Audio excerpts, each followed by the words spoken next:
Top most number 1 richest house మన ముంబైలోనే ఉంది. దీని పేరు యాంటీలియా. Top richest man Mukesh Ambani దీనికి ఓనర్. 4 లక్షల చదరపు అడుగుల్లో కట్టిన 27 అంతస్తుల భవనం. ఏ ఫ్లోర్ చూసినా డబ్బుతోనే నిండిపోయి ఉంటుంది. అంటే ఆ రకంగా ఖర్చు పెట్టి కట్టించారు. ఈ బిల్డింగ్ మొత్తం పూర్తవడానికి 10,000 కోట్ల పైనే ఖర్చయిందట. అండర్ గ్రౌండ్ లో ఉన్న 6 ఫ్లోర్స్ ఓన్లీ కార్ పార్కింగ్ కే కేటాయించారు. ఒక్కో ఫ్లోర్ లో దాదాపు 160 కార్లకి స్పేస్ ఉంది. 7వ ఫ్లోర్ అయితే only car servicing station. Building మొత్తానికి 10 లిఫ్ట్లున్నాయి.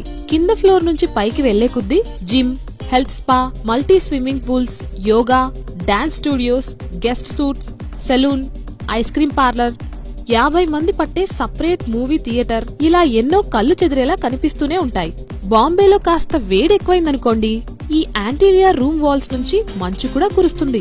అంబానీ ఫ్యామిలీ మొత్తం టాప్ ఫ్లోర్ లోనే ఉంటారు. ఎందుకంటే వాళ్ళకి సన్లైట్ కావాలట. ఇక రూఫ్ మీద నుంచి డైరెక్ట్ గా అట్నుంచటే ఎగిరిపోవడానికి 3 హెలీప్యాడ్స్ రెడీగా ఉంటాయి. ఇంతా చేసి ఈ బిల్డింగ్ లో ఉండేది ఎంతమందో తెలుసా?